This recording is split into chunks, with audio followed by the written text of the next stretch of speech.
Welcome everyone. This is the weekly weather briefing for Monday, November 6th, 2017. This is Greg Cook with the National Weather Service in Spokane. Let's give you a quick overlook of what the weather will be like the next 7 days or so.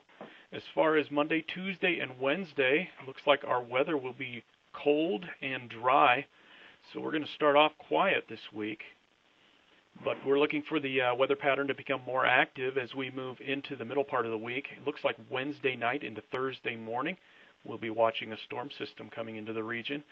That will increase our chances for precipitation during that time frame, but we'll also see our temperatures begin to warm up closer to average. By the time we get to the weekend, it looks like Saturday has the potential to be a dry day with seasonably cool temperatures. And then by Sunday, possibly into Sunday night, we'll be seeing the increase of precipitation moving back into the region. But this time around, it looks like our snow levels will be high enough that we won't be talking about much in the way of low elevation snow with that system early next week. Let's talk a little bit about what the Monday weather pattern is like. This is what we're dealing with now. We had cold air advance into the region late last week and brought us quite a bit of wintry precipitation over the weekend. And that cold air is surging southward again today with a reinforcing shot of Canadian cool air. We're also watching a departing winter storm. Most of the precipitation has already ended in the Idaho Panhandle, and it's all done in eastern Washington. And by this evening, all that precipitation will be moving into Idaho and southern Montana.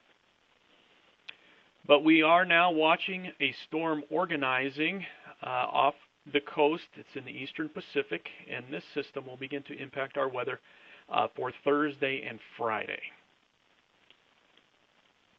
As far as the main weather highlight between now and Wednesday, it looks like cold temperatures will be the issue that we'll be dealing with. And our coldest temperatures will occur Tuesday morning. Much of our region will dip into the teens for the first time this year, and we will see the potential for some single-digit low temperature readings Tuesday morning in some of our sheltered valleys up north, like around Republic, Medellin Falls, and around Priest Lake. We'll have a shot at getting down into the single digits.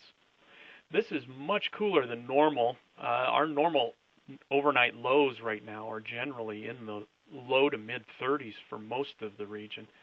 So to have temperatures in the teens this time of year is pretty out of the ordinary.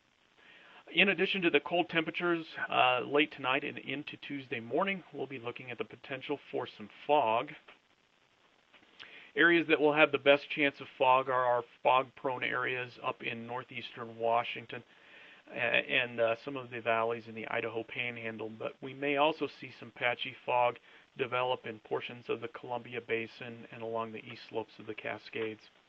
So in addition to the potential for some poor visibility tomorrow on your drive to work, we may also see some refreezing of moisture on the roads. Roads that are wet this afternoon and this evening should quickly refreeze with the sunset, and the combination of some poor visibilities and some slick driving conditions may make for a treacherous commute tomorrow morning.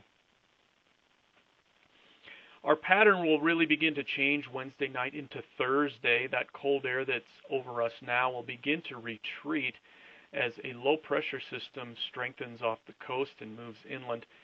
The collision of that moisture with the cold air that's residing over our region will produce the potential for some accumulating snow in our region. And here is a map with our first guess for where that accumulating snow will occur. By and large, we're looking for light accumulations Wednesday night into Thursday over our northern valleys up around Sandpoint, Bonners Ferry, Republic.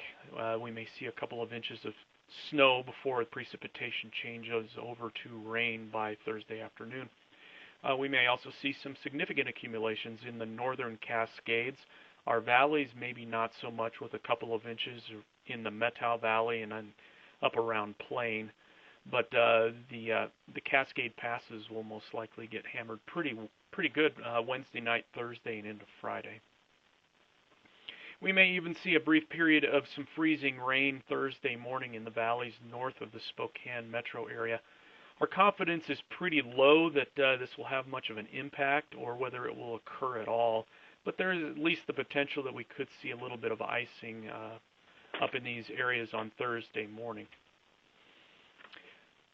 As far as our impacts for this Wednesday night into Thursday morning system, mainly we're looking for the northern valleys north of Spokane and into the Republic, Bonners Ferry, Sandpoint areas to have a bit of snow accumulations early in the day on Thursday, which may impact the morning commute. Same goes for the east slopes of the Cascades for some of those low elevations there. And the Cascade passes will certainly have some driving impacts Thursday morning.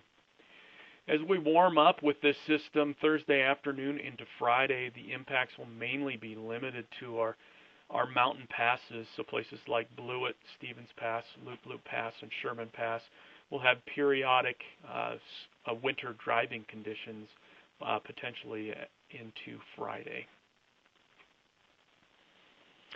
Saturday should be a relatively quiet day, but the unsettled weather pattern looks like it will return Sunday and into Monday.